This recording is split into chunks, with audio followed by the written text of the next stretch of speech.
get good. This is Legends of Runeterra, and we are back. Now, I know, guys, I was talking about doing a deck tech this week, and I was going to do a Thresh and Lucian, Demacia, and Shadow Isles deck tech, which would have been super cool because that deck's actually really awesome. But instead, I'll show you guys that next week. I want to actually go back to the expedition. So since we were going to do the deck tech this week, instead of finishing the expedition, I just went ahead and played a few matches, and we're 5 wins in. So I figured we should come back and actually finish this out, mainly so that you guys can see what a successful strategy for a expedition deck is. For one thing, stacking 3 times Darius seems to work really, really well. But more importantly, getting 5 copies of Whirling Death. We picked up 1 of those after our last game, so we had 4. Now, the reason Whirling Death is such a powerful card in expeditions is because it is a 2 for none, so to speak. I mean, it's not really, it's more of a 1-for-1 trading card, but it trades just so very well. It essentially lets you use a extremely powerful ally. Like, if you have a Darius out with this, you can kill something that has 10 health without putting Darius at risk at all, which is incredibly powerful. Sorry, my voice cut out there because of how excited I was. It's incredibly powerful. We were able to clinch a very, very tight game with that last game. We're going to go ahead and jump in now. You guys will see what I mean. It is insanely strong. So what this deck does really well that's had a lot of success in this expedition is we don't really win on board. Like, we don't control the board in any way. What we do, though, is we eke out small bits of damage on the Nexus the entire game, and then we close effectively. This is going to be a rough game. This is a very, very control-y deck over here. This is going to be a very rough game. As much as I'm happy to see Darius and Savage Reckoner, I'm not happy to see them on turn 1. I'm not sure this will actually kill any of the threats that are serious concerns. Let's take a look at Karma real quick. No, it will not kill Karma. It'll kill Anivia, but we don't want to kill Anivia. Killing Anivia is actually part of Anivia's victory condition, so... well then. I guess at least we got a Darius and a Whirling Death early. And another Darius, just for good measure. That's a lot of Darius there. A lot of Darius. Okay, so not a great hand for us. We want to be aggressive early against these two, mainly because these are late game champs that will do a lot of damage in the late game. This is also not a good start for us, them having that. If we kill this, they get 2 Enraged Yetis, which are very, very cheap, very powerful units. So we don't really want to mess with that. Oh, we did get a Zed, though. Getting that Zed may be the turnaround point for us. It is dangerous to play them on turn 3, though. However, given their factions, they don't have a ton of removal. In fact, what they really have is Frostbite and Bounce. So we can actually play Zed reasonably confidently here. I actually like that. That's a good thing. Ooh, Inspiring Mentor on Zed could also be really, really good here, but that will mean not playing Zed until next turn, which makes it not worth it, because we do need to get out and be aggressive early. If we can get Zed to level up early enough, we can maybe race this deck. Oh, that's a problem. Actually, no, it's not. This is fine. This is perfect. We're gonna go like this. Kill that thing, since we know that our kill spell that kills a unit with 3 power or less isn't going to do anything to either of these guys that we want to do, and it's not going to get rid of Yeti Yearling. So here we will probably get blocked by the Yeti Yearling, but at the same time, what's going to happen is one of our Zed units is actually going to hit the Nexus, which is going to put us 1 hit away from leveling Zed, which would be very, very effective for us here. Okay. That's an interesting decision. That's a very interesting decision. I would have preferred to do the... oh, okay, I see what they did there. I see what they did there. We didn't actually hit the Nexus. It was my assumption that they wouldn't be able to block in response to our spell, but I made a mistake there, apparently. Either way, though, we did manage to clear their board. Unfortunately, there are 2 Enraged Yetis in that deck now, which is no good, but it is what it is. Yusari is a great draw for us here. Yusari can get a lot of elusive damage through, which will help set up for Darius. Oh boy. That's not fun. Let's go Inspiring Mentor here, and we'll probably play it on the Yusari. The Yusari is going to give us a lot of value in hitting the Nexus. Right now, 2 hits from Yusari sets Darius up to close the game. And that's what we really, really want.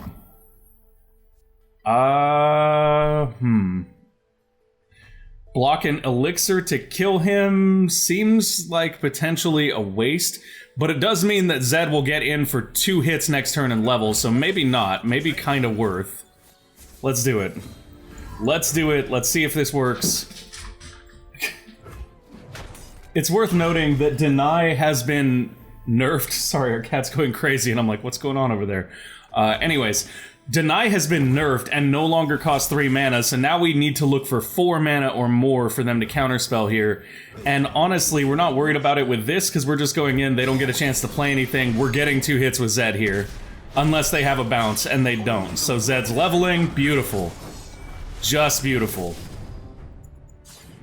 This is what we really wanted this turn. We could have played a Yusari here to get a little bit more damage in, but that would have honestly just been kind of risky here. Okay, this is fine. This is totally fine. Now the real question is, do we play Yusari right now? And I gotta say, I don't think that it's the best plan. Mainly because if we do... I mean, what's the worst they can do? They can bounce it, they can frostbite it. They're not gonna really kill... Well, they could potentially kill it. There's a little bit of damage in Freljord. But otherwise, we're also just gonna waste 5 mana, so I'm gonna put the Yusari out. That's fine. We get the Yusari out this turn. Next turn, we drop a Darius at the end of their turn. And we have a really, really nice setup. Oh boy, that's an Enraged Yeti. That's not fun. However, Whirling Death, right here, waiting for this Enraged Yeti, so no worries. This is not a problem. Oh, and another Whirling Death. See, these are extremely strong. That's a bigger problem. However, even that doesn't really matter that much because of our Whirling Deaths. If we do play a Whirling Death, though, it means we're out of Darius, which is why we're probably not going to do that. That's problematic, though. Like, we may have to. We may have to play a Whirling Death here, and we may have to go even more in on that and use Elixir of Wrath to make sure we kill the Alpha Wildclaw. Or we could just eat 9. I mean, I'm not opposed to eating 9 here. Actually, I think that's what we're going to do. We're going to... Actually, we're gonna eat 7. We're gonna eat 7 and clear the elusive unit.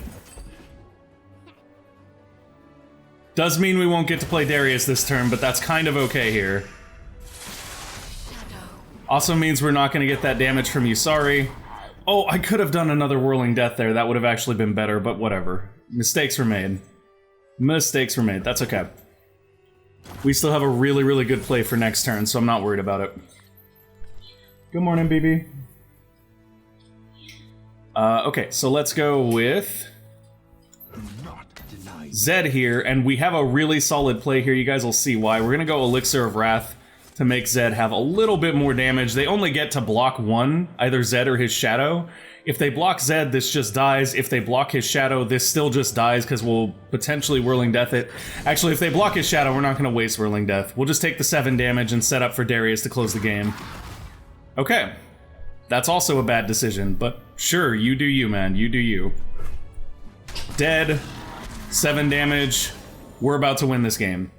Darius drops next turn probably, although we could honestly just play him here and then aim for the Nexus with the Decimate that we get. Kinda think that's a good idea, actually. Alright, let's put a Darius down, he's level 2 now. This gives them tangible threats on the board that they have to deal with, while in the meantime giving us access to this Decimate, which will do direct damage to the Nexus, meaning that that 7 isn't really 7. And with the addition of Whirling Death, we also have some nice power there as well. If we get Legion Drummer, we can actually give Darius Quick Attack, which will be even more powerful. Okay, so they're gonna go all in this turn because they kind of have to. They kind of have to. They can't afford to hold anything back here. I'm gonna go ahead and play Legion Drummer. We're probably just gonna win this, though. I did make a mistake by not double playing Whirling Death there. Double playing Whirling Death would have basically just buried them. So they're gonna get back 4 health here, which may make them feel like they're very safe. Like, they're going to feel very safe by getting back that 4 health, but they're not. And if we can block anything that they come in with, we can kill it, so they're really not safe at all. Okay. This is fine. Fine with that. Sure. Come on in. All we have to do is survive this round and not let them regain too much health. It's gonna be hard for them to regain too much health too, because we have Darius and we have Whirling Death here. If we don't use Whirling Death this turn, if we use it next turn when Darius is attacking and has Overwhelm to clear whatever's in front of Darius, he's just gonna do 10 to them directly. So that's something to be taken into consideration here as well. What we may end up doing here... I mean, this is just a good trade all around. Do I risk the Darius by blocking the Feral Mystic? What could they potentially have that would help him out? Not a lot. Not a lot. So we would end up taking 8 here, potentially. Unless we Whirling Death. Fine with this. Whirling Death was an option here. If we lose because I didn't Whirling Death, I'm going to feel really dumb, but I don't think that's going to happen. Okay.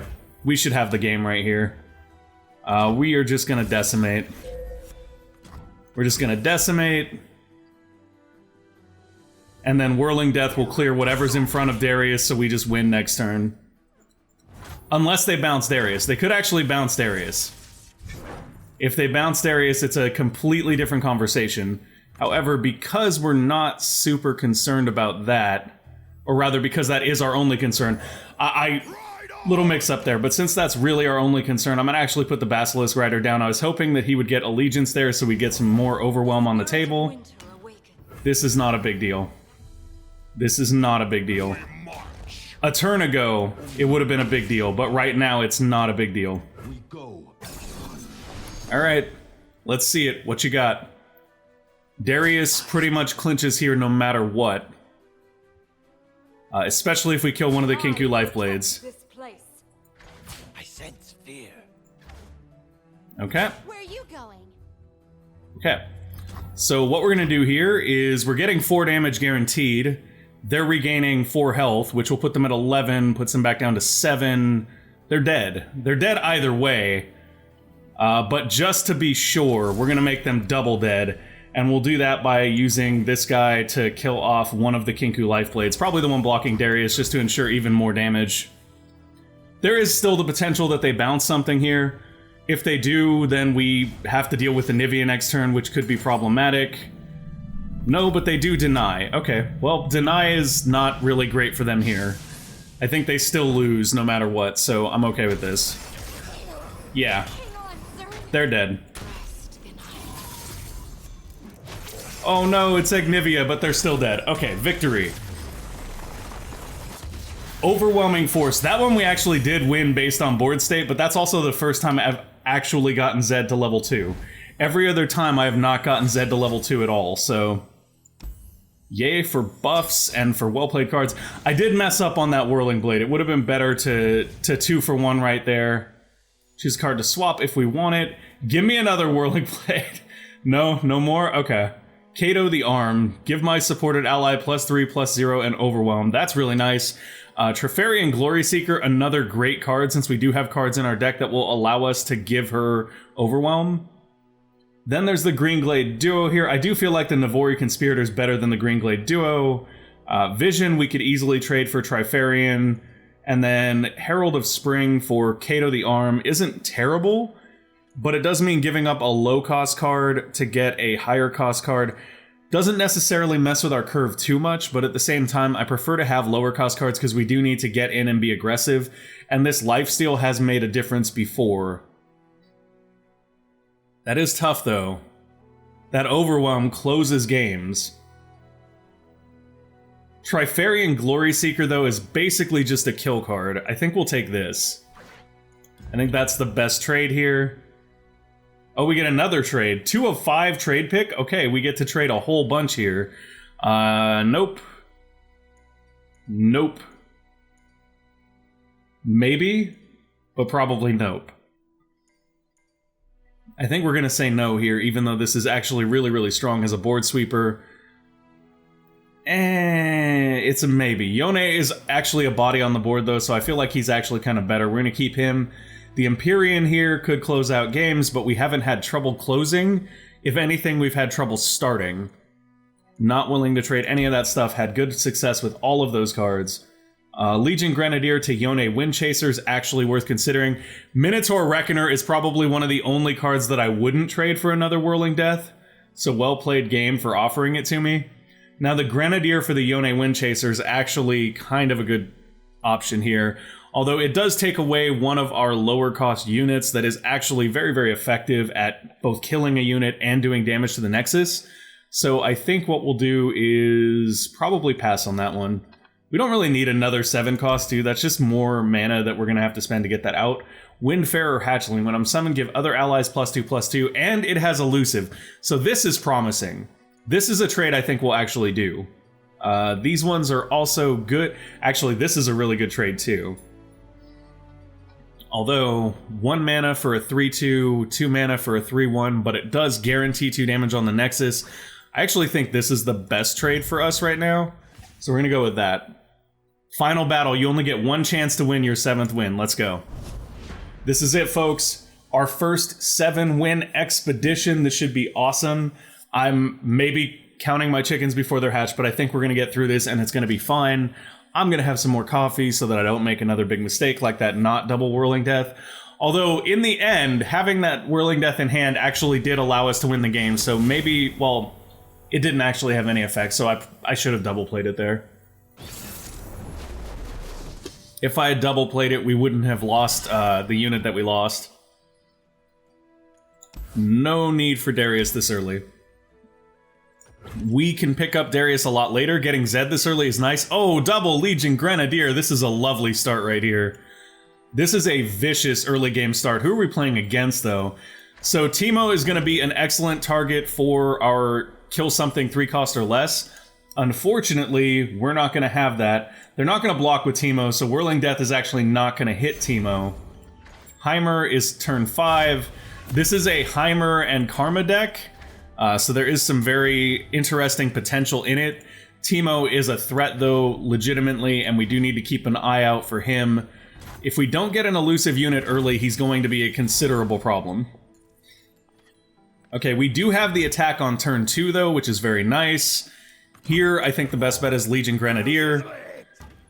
We'll see what they put out in response. If they don't play anything in response, then we're actually in a really good spot. And if they play Teemo, we're still in a pretty good spot here. In fact, if they play Teemo, I'll have wished that I played Treferian Gloryseeker, but the fact that we do have Treferian Gloryseeker to trade for the Teemo is a really nice thing as well. Whirling Death, very nice though. Honestly, with Teemo and the Treferian Gloryseeker, I'll probably use the Treferian Gloryseeker to pull Teemo off the bench into combat, and then use Whirling Death to kill him so that we don't have to sacrifice a 5/1 for a 1/1. That seems like a much better deal. Doesn't look like they're going to play anything though, which makes me really wish we'd put this down and got 5 damage. You gonna do anything? Nope, here we go. What's this? Oh, you're gonna Mystic Shot it. Okay, you deal 2, you take 2. I guess that's a fair trade. We both end up with 1 mana there. For me, that's not a lose. I basically paid for a Mystic Shot and for them to discard a card. Well, I guess I lost the card too. So basically, I played a Mystic Shot on them. The net result of that turn was me playing a Mystic Shot on their Nexus, which isn't terrible, but it's not great either. Like, I wouldn't waste a Mystic Shot on the Nexus. I would save it to kill a minion, which is what they did, so they're fine. Well played, sir. Well played. Not a huge hit for us, though. I'm not really worried about it. Oh, and another Whirling Death. We're just loading up on kill spells in our hand. Very powerful kill spells, mind you. Oh, Flash of Brilliance. Okay. I was thinking we might see a Teemo here. We may still, because if I'm not mistaken, Teemo's just 1, right? Yeah, we may still see a Teemo here. Wouldn't surprise me one bit. They have 4 mana up, which means that they could have the 3 mana kill spell here. So I'm actually gonna bait it with a Legion Grenadier. I'm not gonna put Zed out just yet, even though I kinda want to. Rushing Zed out would have been an effective strategy here, provided I knew that they weren't... excuse me. That they weren't holding the 3 damage card. Instead, they've got Static Shock, which will kill this and deal a damage to our Nexus, as well as allowing them to draw a card. However, they take 2 to their Nexus, which gets us closer to our win. We're still ahead on damage, we're ahead on mana. We're not ahead on cards. They have the card advantage for the moment, but that's okay. We will not have enough mana next turn to play both Zed and Whirling Death. We will have enough mana for Treferian Gloryseeker and Whirling Death, so that may be our play next turn, just in case they do play something in response to Gloryseeker. We can pull it off the bench, kill it, and Gloryseeker will survive. And that's sort of an ideal scenario for how you want to play out the Gloryseeker, in my opinion. Yeah, let's go for that. If they play nothing in response, we just get 5 damage on the Nexus, and that's even better. I got ways to find Okay, got a Chumpawump. They get to create some mushroom clouds. That's no fun, but whatever. Let's... Actually, let's see if they want to take the damage. Let's give them the chance to just take it. If they don't block here, they can just take it. If they do block here, we'll just Whirling Death. No. I'm not trading you 5 power for that. They may... Oh, they don't have counterplay here. They have no mana, so no counterplay. We're just gonna kill this thing. We're gonna keep our 5/1. Seems like a good deal. She can't block, though, which means, unfortunately, we won't be able to use her till next turn anyway, unless they spend another card from hand to pick her off, which is totally viable. These mushroom clouds have been a problem for me in the past. The one game that I lost when I was playing the Expedition off-camera was to a mushroom cloud deck, so... This is potentially problematic. But as long as we keep rushing damage out, we should be okay. Assembly Bot. When you cast a spell, grant me +1/+1. Oh, that's powerful. That's actually not good for us at all. That's really, really strong. Okay, so decision time. Lifesteal here seems like the best bet, because then we can just take a hit and we can throw Zed down at the end of the turn so we can go Zed with Lifesteal next turn. And Quick Attack seems like a good deal. We'll also have Whirling Death up to help protect Zed. Very good chance of us getting through with Zed and getting a little bit of life next turn.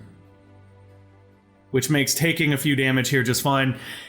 If I'm guessing, they'll probably double Mushroom Cloud to get this guy up to 3/3 and then come in for damage. That's what I would do if I was them, but I don't know what else is in their hand, so we'll see. Okay. That's just as good. See, that's actually a really smart use of those Mushroom Clouds there, just to use them to get more card advantage. Very well played by them. Very, very well played. Yeah, we'll take the 2. Not super worried about that. All good, man. All good. By the way, here's a Zed. Pledge yourself to the shadows. They can't block the Zed or his Shadow Clone either, so that's kind of a win, because we can use Trefarian to pull this over. Wow. That actually makes me super happy here. I'll cut them apart. Yeah, this is gonna be nasty. This is just gonna be nasty. We don't even have to blow Whirling Death here to protect the Trefarian if we don't want to, but we can if we need to. If it's necessary, we can do it, but I don't feel like it's necessary at this point. We've already gotten a lot of value out of this card. We can let it go. And it's worth trading for the Assembly Bot, considering we know they have a heavy spell-based deck. Wow, speaking of heavy spell-based, here we go. Oh, you're gonna Mystic Shot my Zed. That's a sad time. You're also gonna Mystic Shot my Trifarian Glory Seeker, huh? Well, what if, in response, we decide to... And is it even worth responding here? This is rough. Yes, it is, and here's why. Because we can get some health back by doing this. We'll kill this and get some health back, so that's kind of worth the Whirling Death. Are they gonna play another spell? What you got?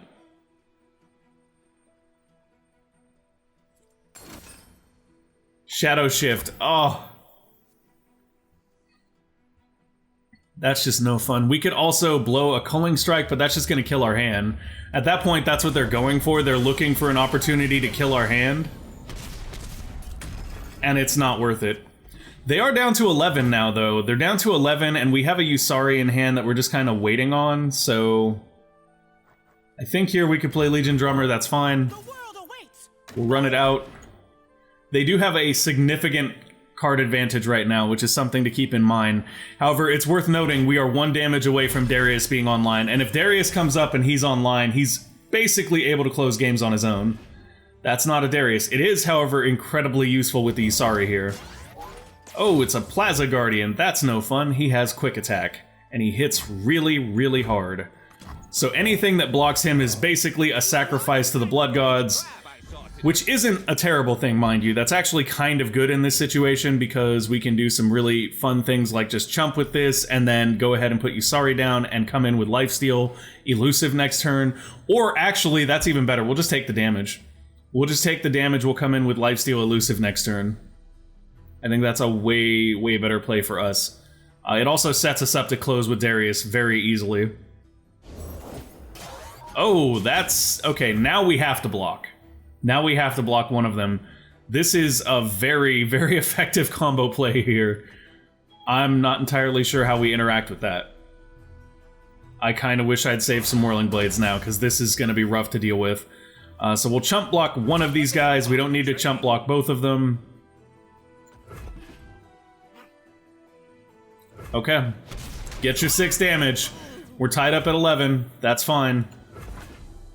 Oh, no, no, no. Ah, I accidentally passed too soon. That might have just cost us the game. That was a huge mistake that might have just cost us the game. I mean, if they don't have an elusive or something to counterplay him, we're still okay, but that was still a huge mistake, because now they get the opportunity to play something. If they use the 3 damage burn spell to kill him, though, oh, that's even worse. Okay. Well, I made a huge mistake there. That's probably going to cost us the game. I feel really dumb now. It happens. I got too excited. I got too focused on what they were doing. I made a mistake. It happens. Okay. There's really nothing to be done about it. I mean, we can gain back 5 health with the Treferian Glory Seeker, though, if we want to, by pulling one of these off the bench and forcing it to fight. They will be able to kill the Herald of Spring if we do that, though, so that's something to take into consideration. That's annoying. Alright. Remember me. Wow, okay, so that mistake cost us big time. We would have been 5 health up there. I potentially just cost us our 7-win expedition. I hope not, though. We'll see what we draw. Like, I don't know what we draw that gets us out of this scenario. That's definitely not it. Okay. What can we do here? We have to block at least 2 or we're dead.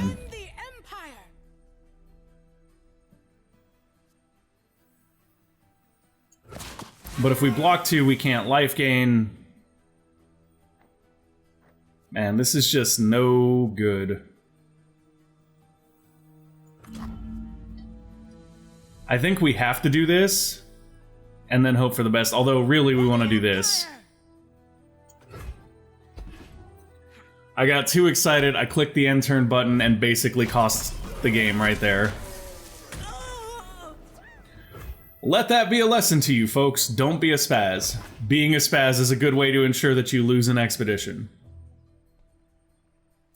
Oh, it would have been so much better. And now they have a blocker for the elusive, too. That's super unfortunate. Actually, that we can do something about. They'll probably have a bounce here, though, to pick it back up, if I'm honest. Like, looking at their hand, their mana, they may have a bounce, just pick it back up. Yeah. Yep. Gonna bounce, pick it back up, use it to draw another card, play it back down, now they've got another elusive blocker. The order rewards its faithful. And Darius will not be online if we draw him, so I'm not sure what we can draw here that actually makes a difference. Not that. Well, actually... Nothing but Noxian might! Didn't trigger. If that would have triggered over to 6 damage, we could have gone in. When they put something to block it, we could have just used Whirling Death to kill whatever blocked it. I've never actually seen this card. Oh, wow. Okay. Well, that might kill us right there. Ambition